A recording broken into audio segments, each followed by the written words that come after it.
And bam, we're officially kicking it, Dom. Cheers, by the way, everybody. Cheers, Dom. Hello, let's go. Hey, I'm so hey. excited. First off, I always like to start this way. Thank you for taking the time for joining me. We're going to dig into who you are. We're going to let the audience know and all that good stuff. But I usually like to take a minute or two, even with that intro, to just type some messages in the chat. I'm going to be putting your social media. I'm going to put a link to your book. We also have your book in the carousel, guys. So you can check out Dominique's book, What More Is There?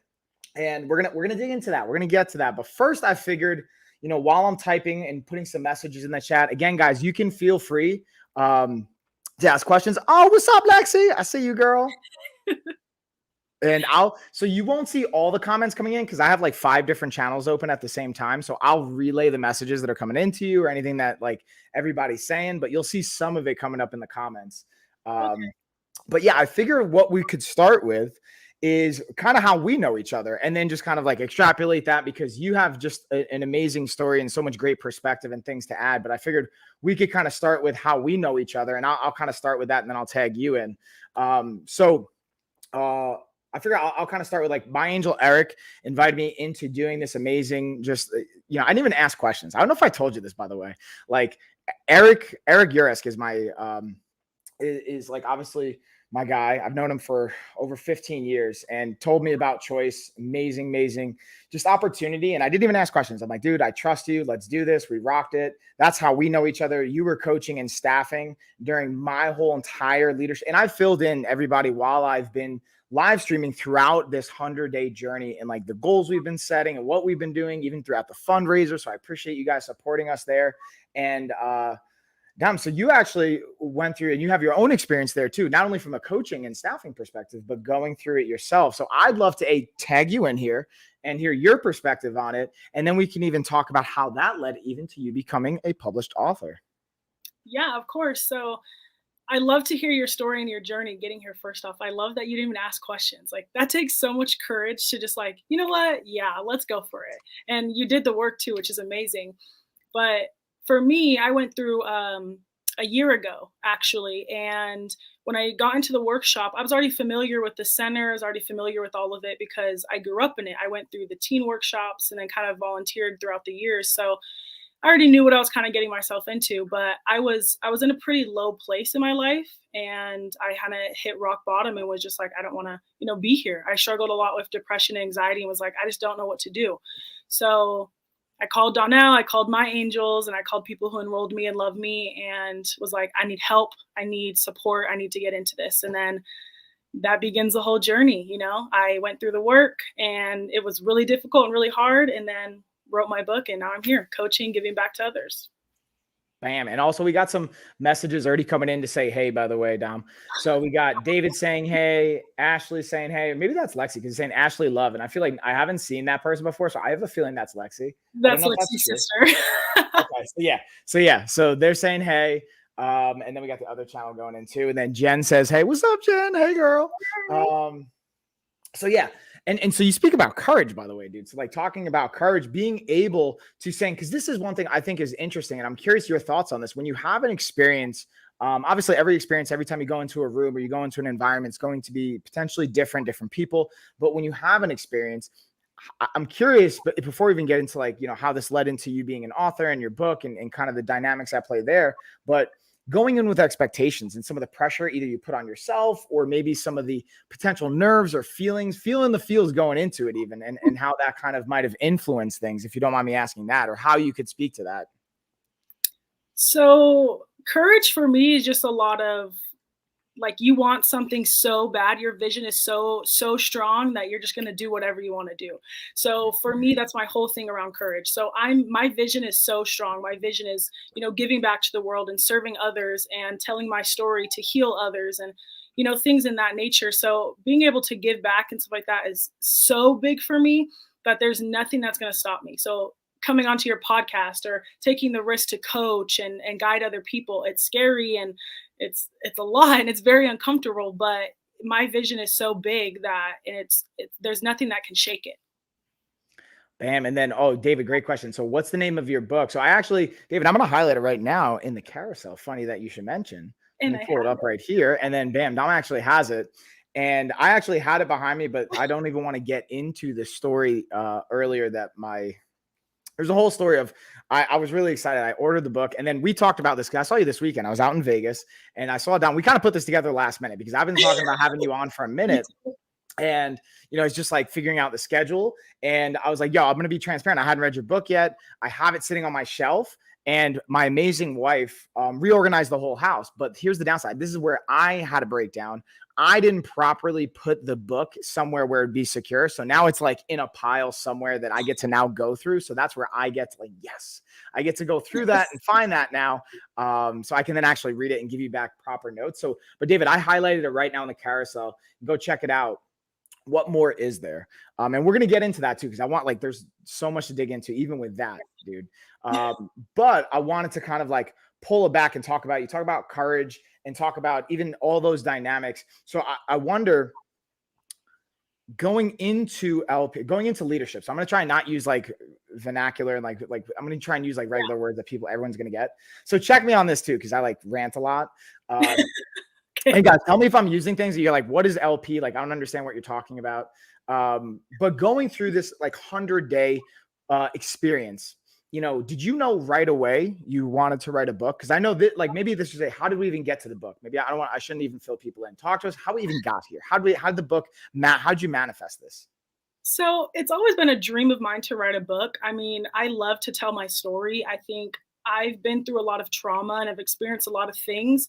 And I always knew that my voice was going to impact others. Growing up, it was always something my friends and family would tell me, oh, that your words would be so helpful to people. It could really, truly change people's lives. And so I was like, I always thought about it. And I love words and I love English and I love how words can be so poetic and meaningful. So I just kind of put the two together and was like, well, let me just write a book. How fun. And then when going through leadership after discovering breakthrough, I needed to think of a goal. And I was like, I don't know. I have nothing that I do. I mean, mind you, before I went through choice, I was in a pretty low place. I didn't really see anything for my life. So creating goals and stuff, I was like, what in the heck? But I was like, you know what? I've always wanted to write a book.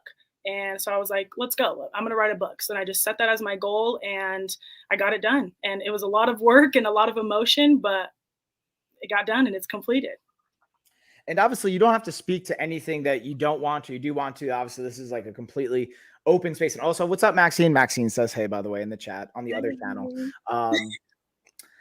And my point of saying this is how is it going in? Did you know exactly right away where you wanted this to go? Or did it kind of filter itself out throughout the process? Because I'm curious, I have my own experience and how I create content. I'm curious for you if this was a trial by fire kind of a situation, which I imagine maybe it was, maybe it wasn't. I'm just kind of curious what the process even looked like. Because I know there's a lot of people that are going to be watching this and even the replay. And, I know for a fact, without even getting into it, I know you're going to empower people just because of who you are and my experience of you. So I know people are going to hear this and be inspired to want to take action themselves. So I'm curious what that looked like for you, because I know that's going to help people. So honestly, I started off writing my book as just a poetry book. I was like, it's just going to be poetry, no pictures, no nothing, just going to be poetry. And then throughout the process, I got kind of lack of motivation. I just didn't write for a month. It was just I don't know what to do. I need to change my goal. This is not going to work for me, And then I had a conversation with my coach, Coach Shishi. And yes, she. And it was her telling me it's hard and it's difficult and it's uncomfortable, but maybe what you're trying to do is that perfect image of what you think was going to make people interested in my book. I thought people wanted a poetry book and I thought people wanted me to talk about certain things. And then I realized that wasn't what was filling my cup. It wasn't giving me the space to really be authentic. So I shifted gears and it's just my mental journal now. That's what I call it. It's just my thoughts and images put onto paper and explaining everything that I needed to explain, whether it's just one word or a whole page of words or whatever that looks like, just going through all that. But it was very up and down. It had a lot of moments where I was just I don't want to do this. I'm not going to do it. But my vision, was to write my book, and that's what it was. So I set my intentions, I got clear, and that's what I was going to do. Boom. I appreciate that vulnerability and the transparency there, because I feel sometimes it's easy to say oh yeah, I just I had this outline, I crushed it. It was easy. No problems came up, but to be real, to pull back those layers and to be able to be transparent. And again, like it's that Brene Brown, I'm going to butcher it and paraphrase a little bit, but like vulnerability is the first thing I want to see in you. It's the last thing that I want to give up. Right. Yeah. And that's kind of what I'm hearing that you're doing just right now and that you've been able to progressively step into. And I always appreciate that from you and my experience of that. And then also David's in the chat. So yeah, David, I put her full name. So for those of you that don't, like, I'm also, Dominique, you know what I realized? I'm super insecure about name pronunciation. And I have never had to say your last name. And I like look at it and I'm like, I want to say it's Korschinowski, but like, I feel like that's not even close. You're kind of close. It's Korschinowski. Yeah. So like, okay. Polish. Okay. Not bad. Not bad. Pretty close. People butcher it way worse. So you did a great job. All right. So I put that in there, guys. And again, I have the carousel. It's in there. So if you guys want to grab that, I highly recommend. And the beautiful thing you even said, like, listen, it's going to be an enjoyable read and something that you can digest too. Cause I like the digestion concept of it.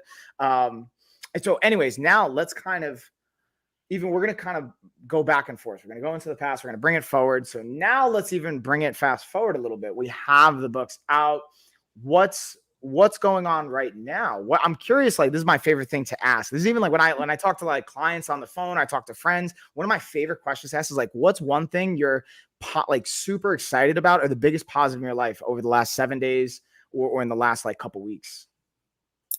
So in the last couple of weeks, I love the question though. I love it because it makes you really sit and get grounded about what's really stuck out to you. So for me, a lot of love and support around my second book that's coming out, which there's no teasers for that yet because I don't have much there, but the second book that's coming out, as well as me stepping into my authenticity. I'm very proud of where I'm at right now in my vulnerability and stepping into that and putting it out in the world and having conversations and building relationships is probably the thing that I'm like the most proud of right now.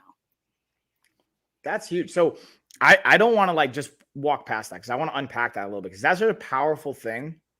I think a lot of us can relate to is being able to step into that.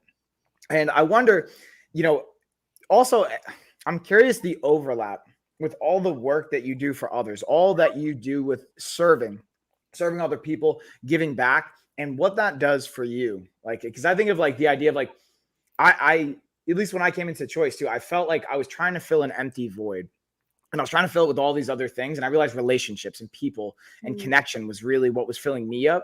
So I'm wondering for you, where do you see that coming from? And what do you see the aspect of like being able to coach, being able to serve, being able to give back to people? How does that show up in your life?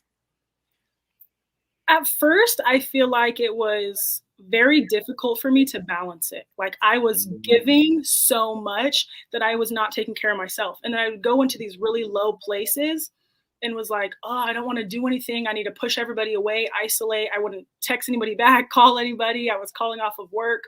And then I realized that there gets to be a balance. The only way that I could coach others into living a life that's transformed and the vision that they see for themselves was to do the work for myself and take care of myself. So once I found that balance, it's easier. Now, what fills my cup is 100% giving back. Like, there's nothing in the world that I love more than being able to serve other people. Watching people's transformation, them step into their power, their dreams, their goals. Like watching my loved ones and the people that are around me go from like being victim or being shy and held back by their own barriers and then stepping in and taking risks. Like it's the coolest thing to me. So what fills my cup there is just always giving back, always serving, when in doubt, focus out. So. Oh, I got to write that. Fire, huh? Yeah, dropping it. I hope you guys are taking notes. Good news is this is actually, not only are we live, but this is recorded so you guys can watch a replay. So if you want to play this back and play, and we're honestly like transparently, I have an editor come back and cut little snippets. So that's definitely going to have to be one of them later on. But so that's a big one too. So you touched on a big thing I heard that really resonated with me was self-care. So I wonder right now, or maybe just in general, in the last 6 months, what are some things that have really, been helpful for you with self-care? And it doesn't have to just be one thing. Maybe it's just like a category of things. Cause I know a lot of people, when we talk about this on the podcast, on all my content, like self-care is such a crucial thing. So many people can like relate to, and it resonates with them. So I'm curious, how does self-care show up in your life?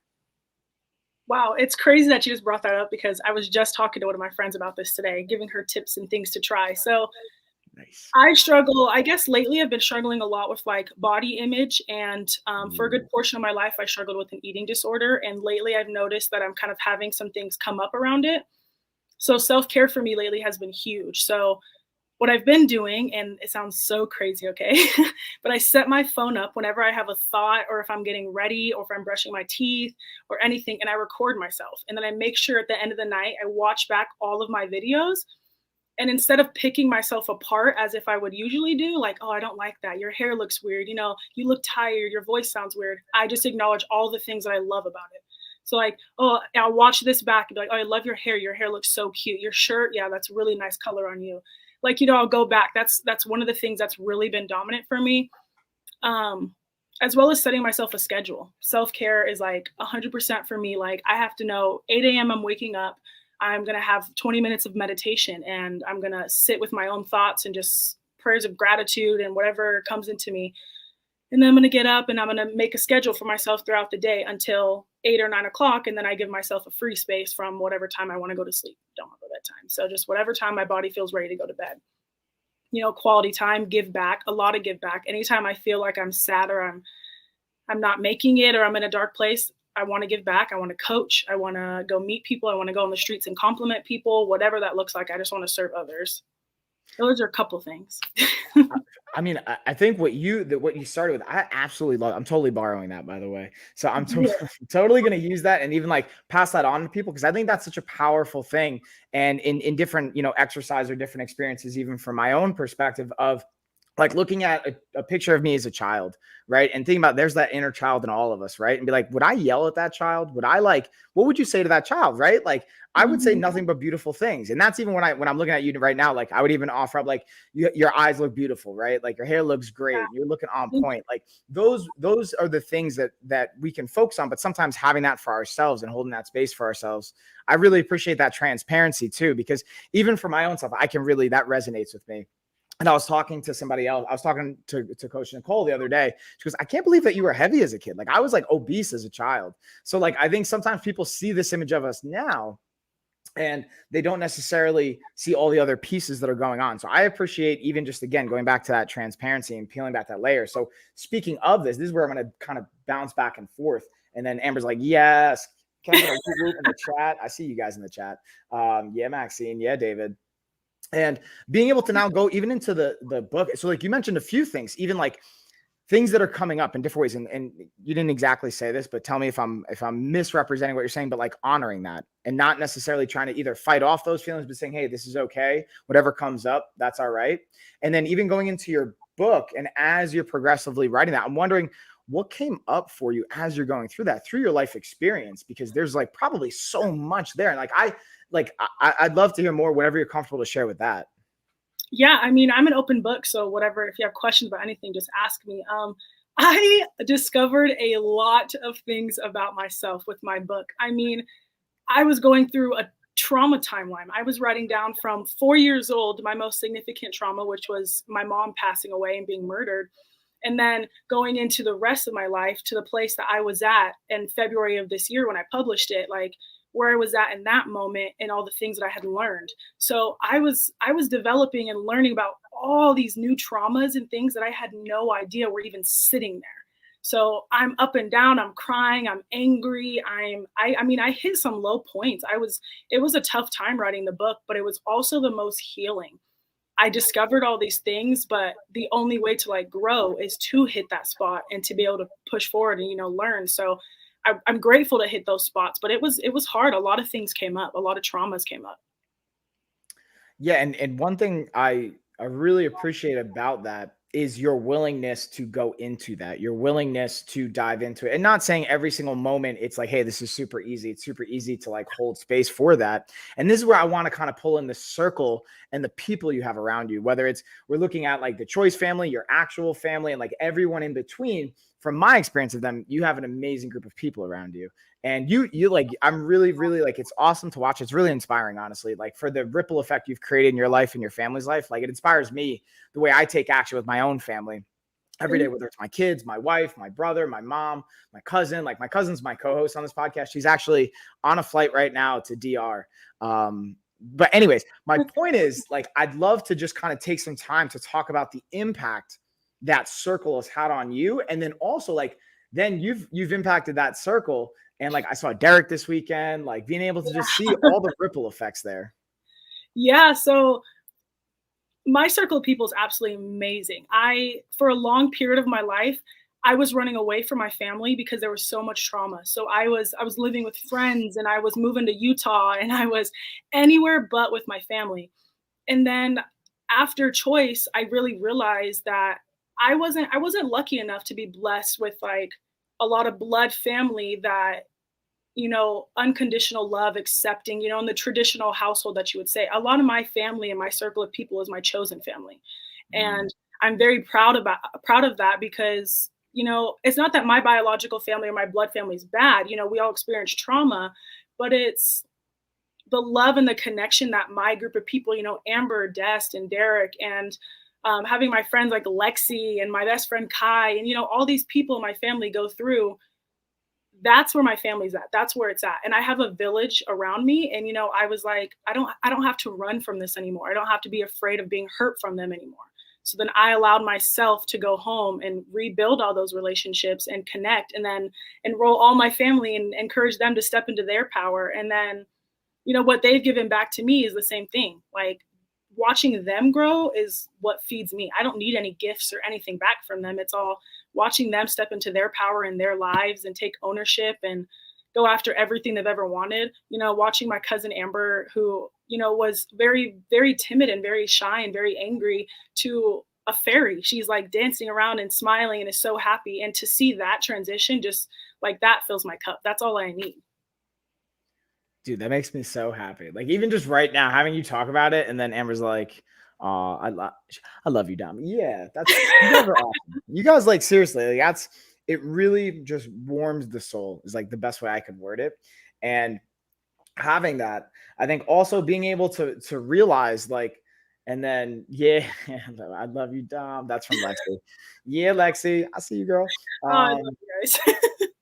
That's exactly like, this is it. Like you guys could just like look in the chat for those of you that don't know who Amber or Lexi, like that's family, right? So like being able to see that, being able to have that, and then also realizing like, hey, like it's not always going to be sunshine and rainbows. There's going to be ups and downs. There's going to be moments where we're going to be sad, we're going to be happy, we're going to cry, like all the variables. But I'm curious, like how, because this is another interesting thing, since Amber and Lexi and now like now Derek going into work and like being everyone kind of growing themselves. What has that done for your relationships? Like, like not as you've grown, but as everybody's grown together. Wow, that's a powerful question. So my family has been pretty disconnected for a long time. There was a lot of hurt and pain in my family that nobody really wanted to talk about. And I got to a point where I was like, we need to talk about things. Like, I want my family to be close. Like, I want to be that person in my family that just connects us. So yes. I just had the conversations, and by them like transforming their lives, when we have arguments or disagreements or something like that, instead of us like blowing each other off and not talking or anything, we still like all the time tell each other, I love you. Like, no matter what, I love you. Or like, I'm here if you need anything, or, communicating like, hey, this really pissed me off. And don't get me wrong, sometimes it takes like a couple weeks to build up to it, where I'm like, I'm going to stay mad for about a month and then I'll go into it. But it came to a point where like, for me, it takes a lot to even get me worked up. But when we're in the situation and things do come up, we know that I'm not pissed off because you didn't turn the fan off in the bedroom. It's more of, I'm mad because I don't have control and I want control, or whatever that looks like. So we all understand that there's something deeper. So when we communicate, it's not surface level anymore. So I'm going to give you guys another example for everyone listening at home, because I know I like one, and I'm curious, let me know in the chat too, guys, if you're hearing us, like, because I don't want to make assumptions. That's something I've also learned to do as I've gone through this, is to not assume, and just, I genuinely want to hear from you guys. So let me know in the chat, questions, then if that, what you're hearing, but also like, I'll give you a perfect example. So I just flew in today, back from Vegas, and like, I have an amazing wife. She's like super supportive. She's holding it down with the girls. The girls are awesome. But I got to be honest with you, like I didn't sleep really well on the plane. I'm a little cranky, so I'm like in my feels about like just being a cranky butt. And all of that being said, she like moved some things around. It's like at the end of the day, who cares? I can move it back. It's not the point. I wanted her to validate me and just saying like, hey, I hear you. It wasn't about all those other things. So to your point, what I kind of heard you say is sometimes it's not about what we're saying on the outside. It's really like, what's the underlying thing? Is it like validation or whatever's kind of going on there? And I think that's really helpful. And like even going through as we dive into learning about ourselves, understanding like, hey, what do I really want? Like, what is going on here? What's really happening? Am I mad at like you left the lights in the other room? Or is it because I feel disrespected because of something that happened 20 years ago or whatever, or maybe it was 2 weeks ago, who knows? But I think that's an interesting aspect as well. I'm curious your thoughts because you even have like way more experience than me. And like, especially with all the variables of coaching and your own personal experience, like I'd love to hear even more from that too. And how, because you've seen a variety of people, like dozens and dozens of people now go through it too. So like you get to see it from really cool perspectives. Yeah, so it kind of comes with two ends. On one end, we get to take the responsibility for ourselves. And then on the other end, we also get to realize that people are where they're at and that's their experience. So you referenced a while ago or earlier that, the inner child, validating our younger selves. And I noticed, so if I was tired and I'm overly tired and my family rearranges my bedroom, I'm not really pissed off about the fact that my bedroom was rearranged. I'm pissed off because I'm tired, but I'm going to be tired either way. It's not going to go away. So I can either choose to react on that tiredness and be like, oh my gosh, you destroyed my room. Like I had it perfectly how I wanted it and flip my crap. Or I can say like, well, they thought they were doing something nice and maybe they were having an anxious day and really just needed to clean things. Maybe Right. that was their coping skill, maybe this, maybe that. So it's really coming from like responsibility on our end that like we get to choose our reaction. And then on the other end, it's understanding that other people might not always be in the same space that we're in. They have their experience, they're where they're at, and maybe that's just what they needed. And what I'm hearing you say too, you didn't say this word, but like, I wonder if it's the underlying tone of like empathy, right? It's like and like understanding for me, this was a really impactful concept for me to grasp. I'm still constantly trying to digest and understand the difference between empathy and sympathy. And really, when you come from a place of empathy, what that can look like versus just that sympathy. Or I feel like this was a Brene Brown example from one of the books that we read, where it's like, all right, you're in a ditch or you're in a hole, right? Sympathy is like looking down and being like, oh, that sucks. And you just keep on rolling, right? But empathy is like, hey, I'm going to get down here and get in the dark with you. And I'll be with you here. I'm not even going to try and fix anything, but I'll be with you here and know that I'm here with you. And that's like an interesting concept I constantly try and wrap my mind around. Yeah, I think that's really important, coming from a place of empathy. I mean, sympathy is great and all, when you see things from another country that you don't have control over, send that sympathy, channel that energy. But if it's in your space and you have the control, always come from a place of empathy and love. If you come from love, your intentions always show through.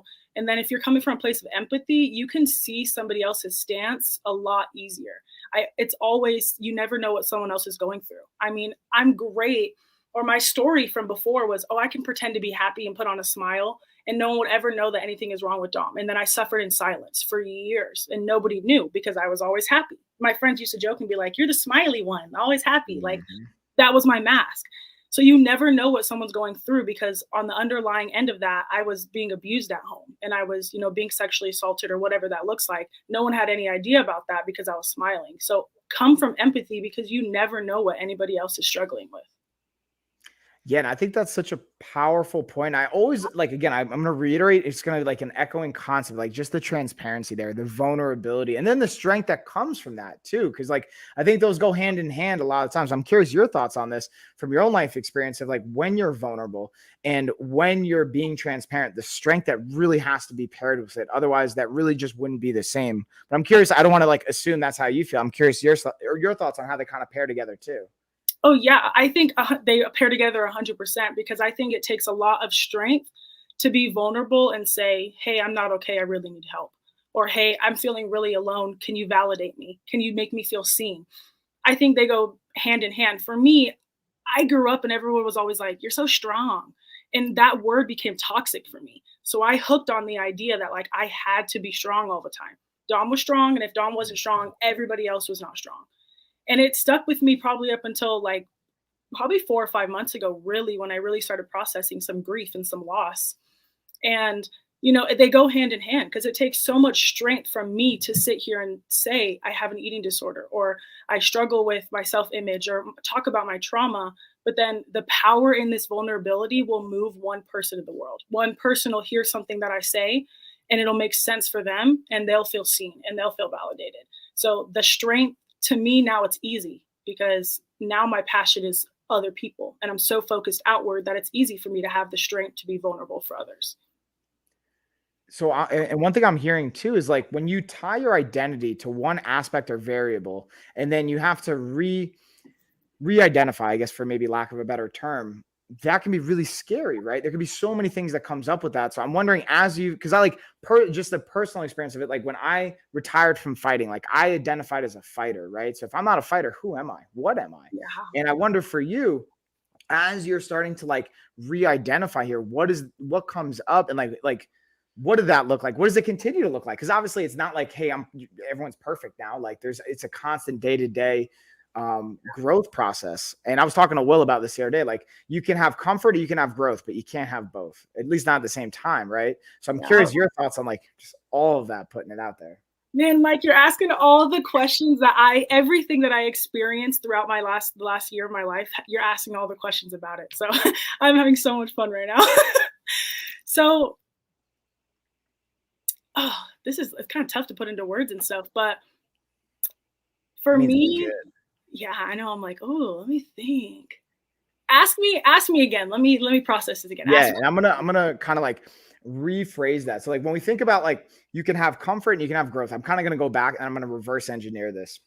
So looking at that, and then when we look at our identity, and if you tie your identity to whatever it is, whether it's like, hey, I'm strong, right? Like I'm smiley, strong, like nothing's gonna phase me. And then being able to then shift into like, oh man, like I can cry, or like I can say, hey, I'm not okay. Like, hey, I think I have like personally, like transparent, like just because you're being transparent, I always like to honor that transparency of like, I have my own unhealthy relationship with my body and with food, which is people think is so ironic. Oh, what's up, Azima? Azima sends love, by the way, down.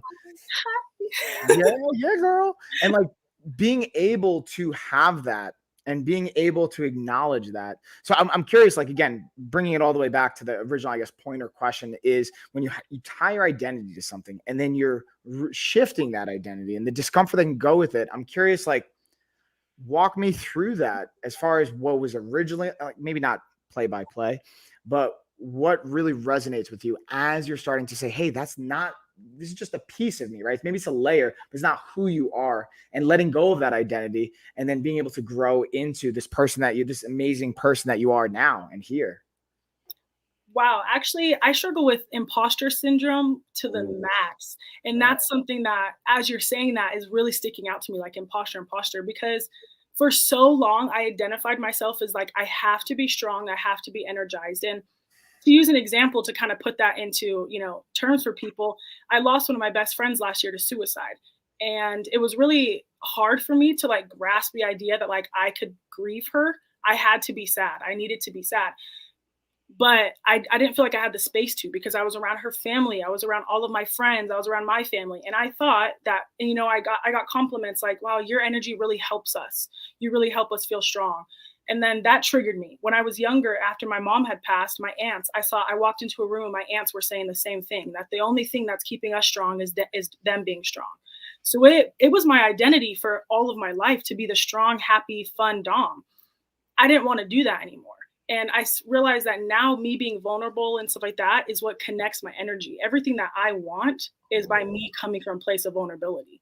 And I've been able to see it play out in my relationships and, fact versus interpretation. I look at the facts and I'm like, oh, in all of my relationships, they've elevated from 2s or 3s or 4s to 8s, 9s, 10s. I have the best relationships I've ever had in my life, and things come up. Yeah, they struggle sometimes, but of course, all relationships do.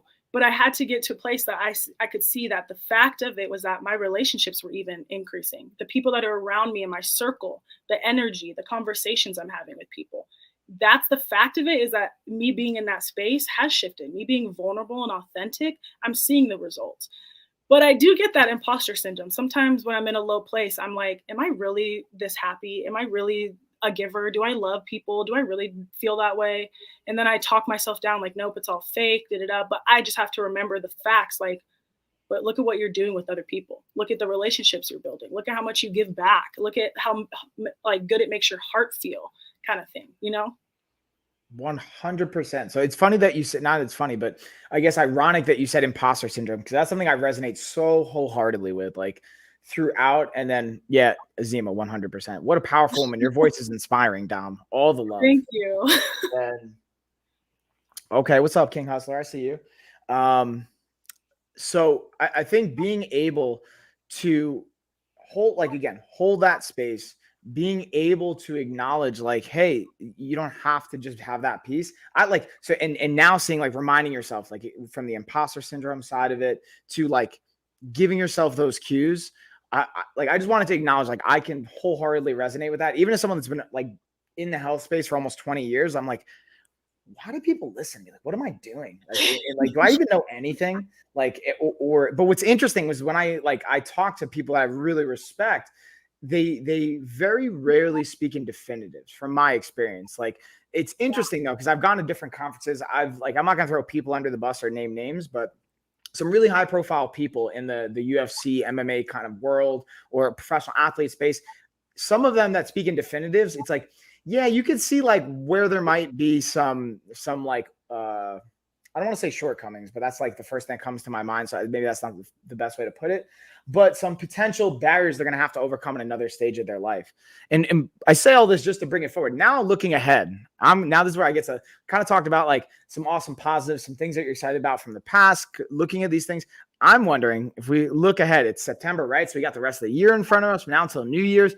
What are you excited about? What is ahead? I know you mentioned your book, so that's really exciting. I'm curious. I don't want to put words in your mouth. I'm curious, like, what are you excited about? What's coming? Well, I'm excited about a couple of things. So getting to coach right now is what I'm actively in. So I'm coaching 206, another group at Choice Center. And we just had our discovery first weekend, then we have breakthrough. So I'm looking forward to that experience. And continuing to do a lot of personal development myself, taking other signature courses and things like that. And then mostly excited about my book. And my projected date for this one is January 1st, 2023. I want to start the year off with a bang with my new book. That's my intention. It's where we're going. But with that, and then, just redesigning my life, redesigning myself. I heard somebody one time say that if you want to be a multi-million-dollar like business owner, you got to dress to play the part.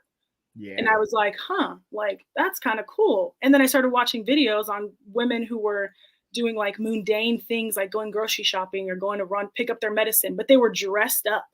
And I was like, oh, I want to try that. Like, that's fun. So now I do that. So what I'm projected to do is like just having, like sessions where I'm just getting my pictures taken and things like that, just for fun because I want to, or going and meeting new people, being on podcasts, putting myself out there, eventually starting my own podcast, That's so far what's coming up for me. So that's so exciting. And so I'm curious, like this is maybe a weird thing that just came to mind, but I was listening to a book on the way home and sometimes we'll put like these self-defined parameters, like windows of time, which is super exciting to hear January 1st. But I wonder, how do you balance out the potential pressure that can arise at times? We're saying, hey, I have this deadline, January 1st or January 2023 versus like, hey, it'll be when it's supposed to be, kind of a variable, and playing that balance, right? Like, I'm curious what kind of comes across for you with that. This is so important, Mike. My aunt, when I first decided I was going to write my book for LP, for leadership, she sat me down and said, what do you want to do? And I said, oh, I want to write a book. And she's like, okay, by when? And I'm like, oh, I don't know. Like, what? Yeah. She's like, by when? And I said, oh, February 2023. Like, give myself a year to figure it out. Yeah. And then I learned the importance of setting a date. So if I set a date, then it's set in stone. I don't just set the date with myself, though. I set the date with myself, with my best friend, with my cousins, with my family. I set the date with people around me because I want people to hold me accountable. So if I say by January 1st, 2023, my next book is going to be out there, then all these people can hold me accountable. And the importance of that is that, like, I don't give myself room for excuses. If I say January 1st and it's not complete by January 1st, then like, what didn't work? What was my breakdown? And how do I get to shift it? And what's my new date? It's so important to set those dates, those by whens, because then you're telling your brain like, this is what I get to do. I'm committed to it. It's going to help me towards my vision and my future and what I want for my life. So I'm going to get it done by this date. So by January 1st, 2023, my book will be done and will be ready to publish. Bam. And there's not even a, I'm going to try. There's like, that's what's happening. And that's the action steps. And that, I love hearing that and hearing you speak to that. And that's where I think it's interesting. And I'm curious, those in the chat too, that you guys can relate to this, is like, it can become very easy to keep moving the yardstick, is the expression. Like, oh, okay, like I need 2 more weeks, or like, give me a couple more hours or a couple more days, or whatever the variable at play there, the timeline at play there is. But if we do that long enough, years will pass by, right? And we'll have nothing to show for it. And I've been there. I'm not saying like I haven't done that. I've totally done that. And I find myself like tempted to do that. But that's why I love surrounding myself with people like you and just all the people we get to go through with, because it's saying, hey, by when? No.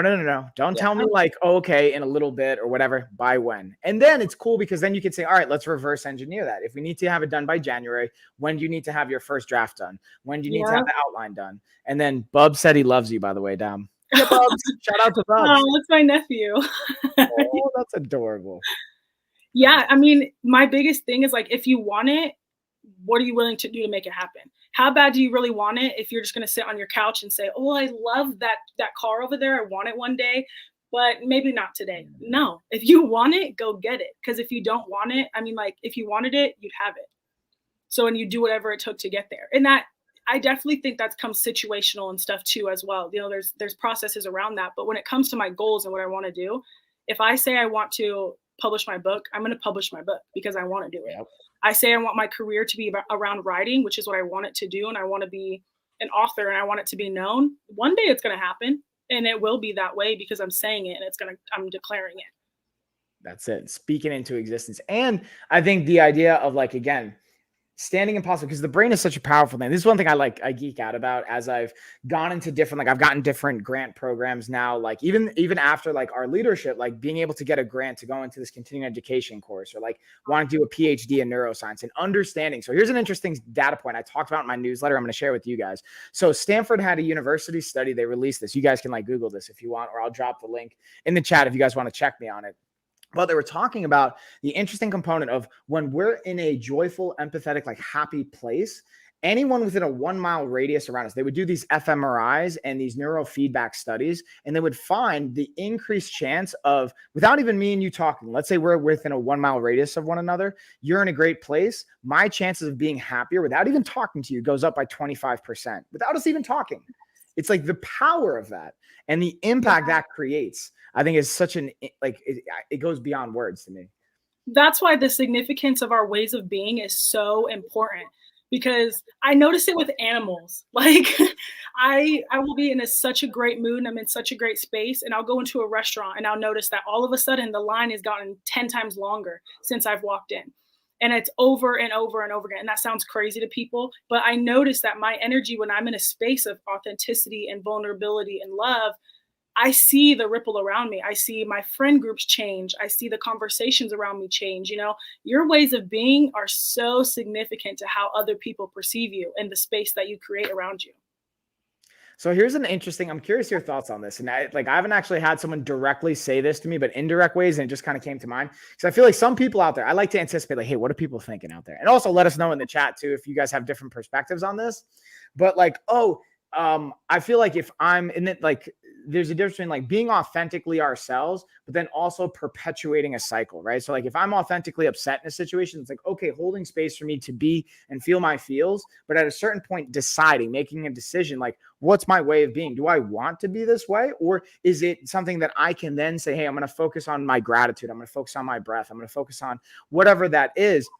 And the potential perspective of someone saying, oh, well, that just seems inauthentic, actually. That seems a way of being fake, or like whatever word you want to throw out there. Because my argument back would be like, I think that's kind of the farthest thing from my perspective and experience of it. It's actually quite the opposite. And again, just because that's what I'm saying doesn't mean that's like what it should be. That's just my experience, right?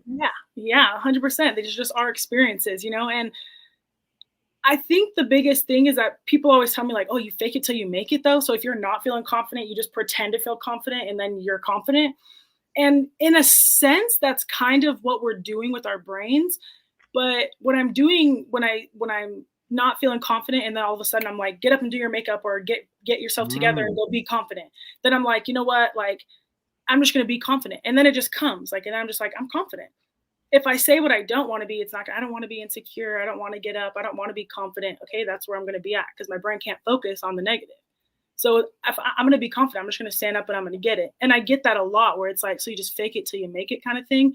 In a sense, yeah, that's kind of what you're doing, but it's really what you're choosing in the moment to shift. So if it doesn't serve me to be sad for longer than an hour, then I'm gonna set my timer for an hour and say, okay, at an hour, we're done being sad. We're good.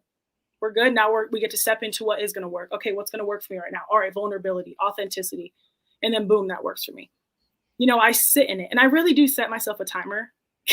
And I say, okay, you're in the funks right now. You've got 2 hours to be in the funk. And then after that, you get to go talk to somebody. And then it's usually one of my best friends, sending them a text or sending them a video of me explaining what's going on in my head. And then, hey, this is what I'm struggling with, but this is how I'm shifting. And then boom. And what I'm hearing you say too is the action steps there too. Whether it's like, hey, I'm gonna make a choice to take action to like put on my makeup, or to go for a walk, or to reach out to a loved one, or to reach out to a friend, to open a conversation, as opposed to, and this kind of like, I want to even circle back to this idea of you like, if we choose, and like in with procrastination, like there can be the illusion, from my experience, just from my perspective, of like, oh, I'm seeking comfort by like, oh, I'm going to skip this training session, or I'm not going to go do this thing. But really, I found like, if I'm sitting on the couch, I'm just like judging myself the whole time. And I'm not even enjoying sitting on the couch anyway. So it's like, I might as well have done the thing. And this way, it's like, I'm actually just making it more conflict, a bigger kind of barrier to have to overcome, and more judgment that tends to go along with that. So it's like the discomfort of growth, or the discomfort of like disappointment, or whatever fill in the blank word you want to put in there, or whatever's happening there as well. Yeah, like that's so funny that you say the discomfort of growth, or just discomfort of just sitting there. So I realized, for me, for a long time, I think I was addicted to the sadness. Like, I Ooh. knew that what I wanted was on the other side of it, but I only wanted to go so far in my work before I got too uncomfortable and was like, nope, we're not touching that subject. Like, going into depths around the passing of my mom, I was like, nope. I'll tell people how she passed, she was murdered. But going into the details of that, I was always like, never. Then I put it in my book on what happened, how she was murdered, and kind of explain a little bit. And it was like, being able to actually take that step and talk about it, okay, brought me a little bit of comfort. Okay, I'm growing in the right direction. I'm doing that. But once I got past realizing that, like, I was addicted to the sadness, I wanted to do the work to a certain extent, but it got too uncomfortable too far, and I was just going to sit. So I had to become addicted to my growth, addicted to the uncomfortable. And that's whatever form that looks like. I shifted it from being addicted to the sadness and sitting in my stuff, to being addicted to wanting more and wanting greater and better and just everything right for myself. But also, you talked about the self-discipline aspect of that, the action steps to getting there. I just found a bunch of things that I love to do that bring me some kind of joy, and just stepped into it. I love to try different styles with my hair, because growing up, I never knew how to take care of my hair. As a Black woman, I never knew what to do. So finding different things to do with my hair, I get up and I'm like, you know what? Let's try twist. And that's what I did yesterday. I was like, let's just try it. And then boom, I got up and I love it. Or like, you know what? Let me go in the room and go tell my friend that I love her. I'm going to go do it. Why not? Whatever, like, just fills my cup in any way, I do in that moment.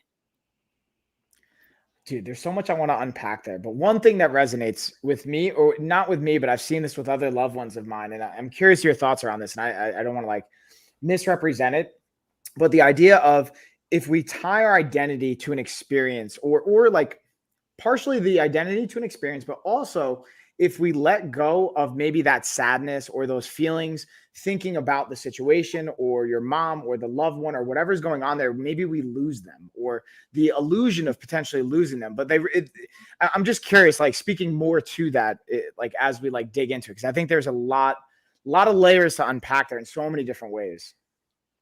Yeah, so I actually have a huge fear of losing people to death. I've lost a lot of people to death in my life, like more than any 23-year-old probably has experienced. And being able to like separate that, that's a really good question. Being able to like separate that, wow. All the questions, all the Yeah, perspectives. you've got me thinking. You've got me thinking. Can you explain a little bit more on your thoughts on it? Let's So like, I'll paint a picture. And like, this is really coming from a personal example of like my mom, for example.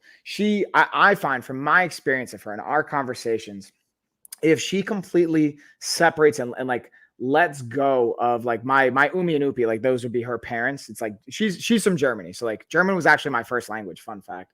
oh Like my wow, whole that side of the family is all German. And I know Amber, if you're still like, I know we talked about this. So, but the idea of like, I could see in her and she was kind of aware of, she's like, no, like I hold on to this because that's like her connection to them. And she's somewhat apprehensive of letting go of some of those things because she feels like she might lose them. And I wonder, even from my own experience, I'm like, yeah, maybe like if we tie some of those either experiences or feelings or emotions to, that's how we keep that memory or like person alive in our own experience in our own lives. yeah, I get that. Yeah, I got that. So I identified myself as the girl who lost people. So I always believed in my life that if you came close to me, you were going to die, or I was going to break your heart, or you were going to break my heart, but it was never going to last. It was never going to work. Something was going to happen. And so being able to, well, like when I lost all those people, especially last year it was a good 2 years where I was struggling a lot with losing people in my life. And I figured that if I stayed sad or I stayed depressed or I stayed suicidal or if I struggled, then I was keeping the memory of those people alive because that's what they would want. They struggled. You know, I lost my friend to suicide last year and all I kept thinking was, I can't be happy. She's gone. Like she wasn't happy. How am I supposed to be happy? You know, and it kept me in this little box, in this little space that like I get to do work. Like I get to be happy and stuff. I get to be okay because if they were here, that's the life I would be going for. And just because they're not in my life anymore doesn't mean that I get to lose my identity of who I want to be. And with that coming in like relationships or losing people based on your relationships, I say if your growth makes people want to separate away from you, then you don't need them in your circle at all. And that's blood family, that's friends, aunts, uncles, anything. I Wow. learned that a lot. If I wanted to grow, I couldn't be with the people who were okay with me being the wallflower and playing small. And all my old bad habits of my eating or drugs or alcohol or whatever, I couldn't be in that space. My people that were around me, which is right now, needed all my people to hold me accountable and to hold me to a higher level, and if they didn't do that, or if they don't do that, or they show signs that they're not doing that, then I'm like, okay, like I appreciate the relationship and thank you for everything you've taught me, but this doesn't serve me in my life anymore. And I love you, but it doesn't serve me.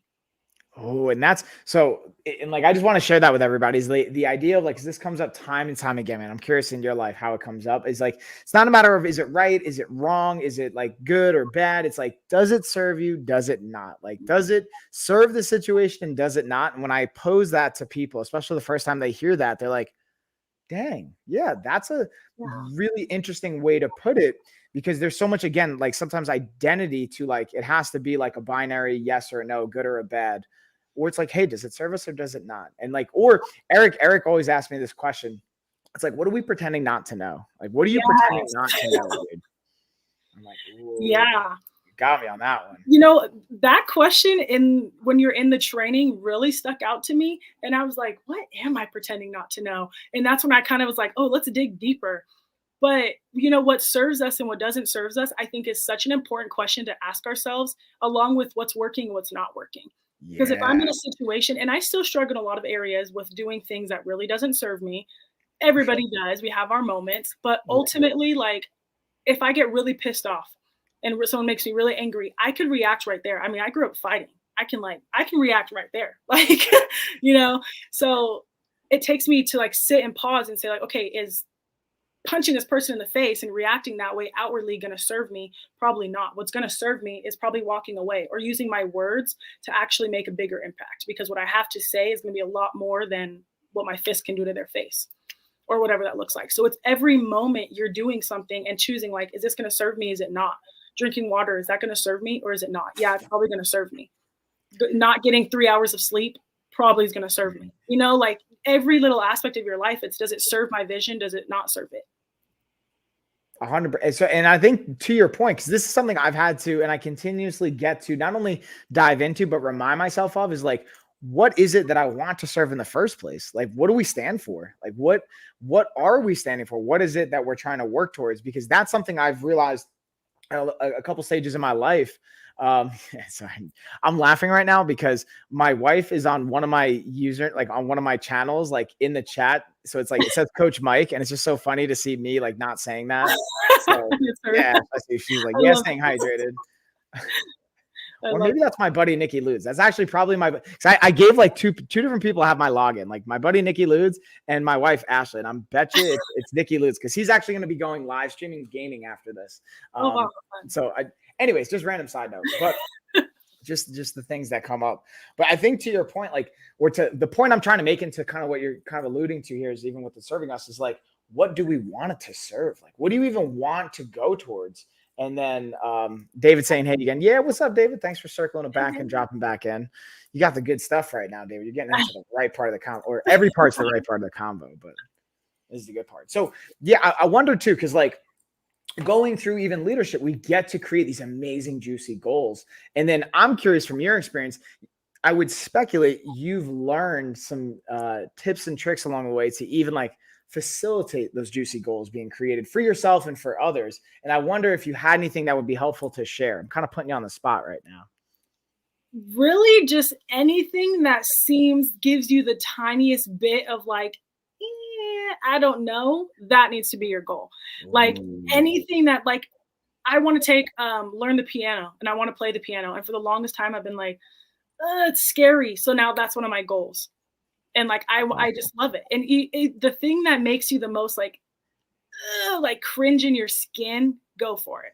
But I also think it's really important to listen to your inner child. I think as adults, we get out of our play mentality. You know, we used to color as a kid and go outside and play and just dance freely and go to a park and go on the swings. And as adults, we lose that because of culture and stereotypes and, you know, the typical like lifestyle. So being able to really tap into that, like if my body tells me I'm going to color, then I'm going to get a coloring book and I'm going to sit on my floor and color. Like, because it's telling me to color and I know that for some reason in the future, it's going to serve me. You know? So awesome. Can I just tell you? So me and Lena, I had to get my measurements done for a wedding. Shout out to my brother-in-law, Carl. He's getting married in a couple weeks. Oh, congratulations. And, yeah, Coco. So Lena, my older, I was like, you know what, Lena, I was just in Vegas. Like, I miss you. Tessa's taking a nap. Ashley's taking a nap. Let's go have some lunch. We'll go get our measurements. And by we, I mean me. And then she just wanted to play hide and seek in the middle of Men's Warehouse. So me and her just played hide and seek. Like, I didn't give an F about like what anyone had to say. And everyone was cool. Like, they were just like totally playing with us. And it was so interesting to watch the catalyst, like being the source of that. Everyone had a great time. It's like, but before I knew it, the whole entire like store was playing hide and go seek with us. Like, yeah, adults crave it. We want that. We want that playfulness, that joy, that love. Adults want it. We just don't always know how to give it because of our own stuff, our own story, our own ego and pride. We don't always know how to give it. My nephew's a great example of that. He does, you know, whatever he wants, whenever he wants. He's sassy and is like, calls me a bum and he talks crap and he just does whatever he wants. And that was such a huge inspiration for me. Like, look at this kid just dancing freely, wearing whatever he wants. He has a stain on his shirt and he's like, look at my stain, Auntie Dom. I'm like, we don't do that as adults. So why not tap into that? So then I just started acting like my nephew. And I was just like, if I wanted to get up and dance right now, if my heart was telling me to do that, I'm going to get up and have a dance party because it's fun. And when we're in public, if he says, can you pick me up and put me on your shoulders? You bet I can. Because that's play. It's play for me. It's play for him. And adults need that play in our lives because then if not, we get in this robotic system of, you know, the system that's set up for us. And that's not what it's designed to be like. And then this is where like I put my coach hat on for a second. What I would offer anybody, you don't like need to get a workout program. You don't need to do anything. You want to get in the best shape of your life. Just go play with your kids. If you have kids, if you have like nephews, nieces, play with them like just 1 hour a day, even 20 minutes. 20 minutes, do what kids do for like 20 minutes to an hour every single day. It's some of the best conditioning you'll get, and it's so much fun. Yes, a kid's love language is quality time. So the best way to connect with them is quality time. And I swear I'll play with my nephew for like 20 minutes running around. And I'm like, okay, give me a break, please. Okay. He's like, we need a break. Why? I'm like, just give me a break. It's the best workout of your life. Dude, that's why I tell Lena like now, because she's 4, so she's getting to the point where she like wants to race me and she's competitive. So I'm like, bro, I'm not gonna let you win a race, just so you understand. Like one day you'll beat me in a race, and I will accept that when that happens, but I'm not letting you win in a race. And because I'm a very competitive person, so I'm not saying that's right or wrong. I'm just saying that's like what I like my experience of it.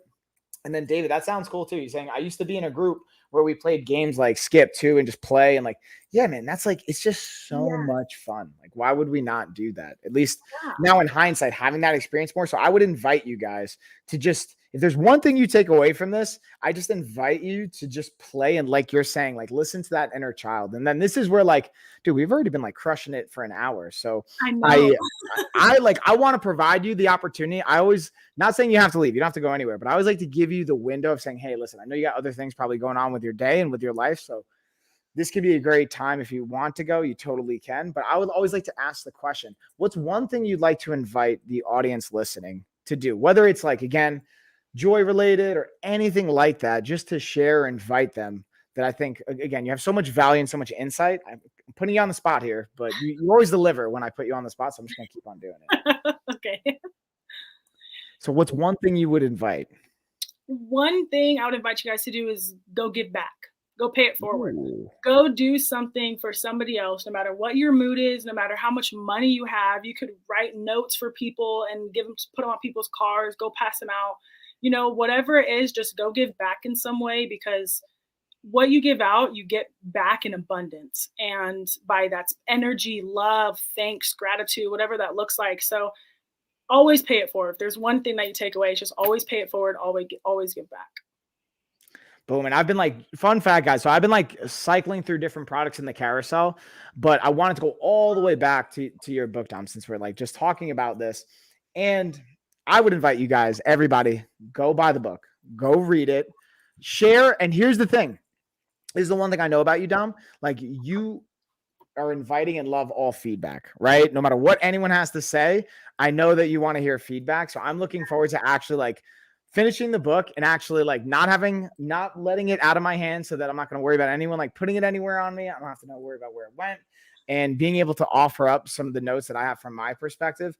And I just always appreciate you taking the time, dude. Like that's just, it means so much because like you talk about giving, like I've watched you transform so many people's lives and like the ripple effect. So this is, I guess, maybe the last thing I'd like to ask is, do you ever get to think and like pause and be like, man, like not just like the 1 degree of separation, but the exponential ripple effect of the impact that you have and that you've already created, not like what you're already going to create in your life, because I already see that as well, but like what you've already done. Just if you were like just thinking about this moment, do you give yourself that opportunity to reflect on that enough, or not even enough? Maybe that's not the right way to word it. I do actually. It took me a long time to get to this place to be able to acknowledge myself, but I do. Last year I sat and I thought about like my funeral and how many people would be at my funeral and what they would be saying about me. And I got into a space where it was like, I had like 2 or 3 people that were there. And it was like, wow, Dom, we didn't even know you. Like, that's all I could hear them say is we didn't even know who she was. Like, she was never authentic. She was just pretending. And I didn't want that to like be my story. So now I look at it and I give myself such praise that now my funeral would be thousands of people. I mean, I've worked not only at Choice with all these amazing groups of people and been able to lead winning teams and winning people to the finish line, but Torchbearer.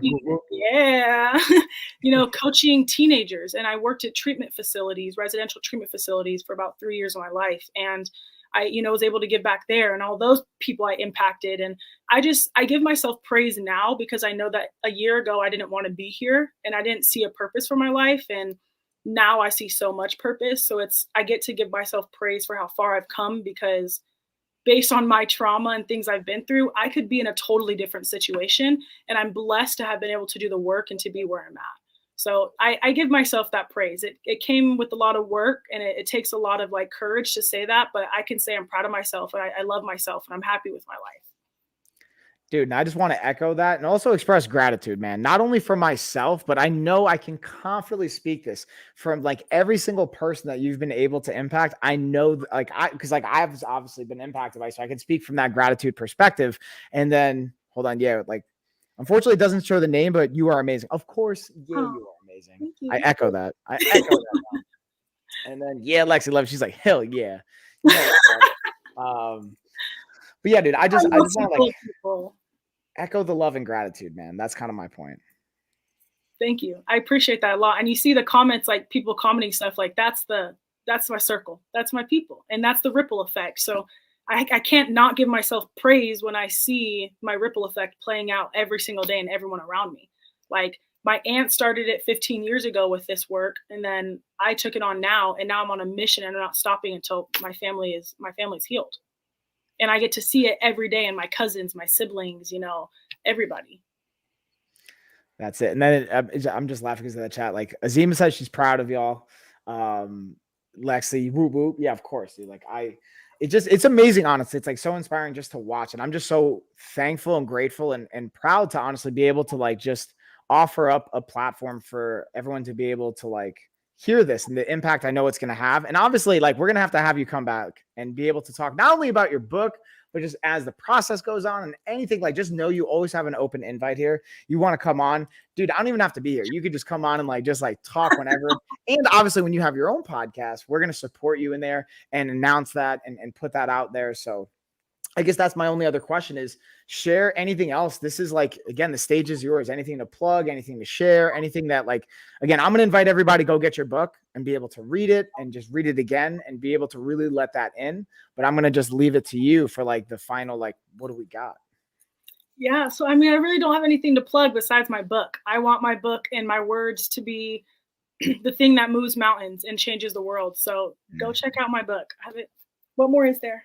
And that's it. Damn. I mean, social media, if it's linked, like go ahead. But really my book, I want that to change lives. And the plus side of my book is I don't keep any of the profit that I make off of my book. I donate it all towards tuitions of people to go through Choice Center and the work that kind of gets put back into it. So into their own personal development, whether they want a therapist or whatever that looks like. So go get the book, because in one way or another, we're helping people.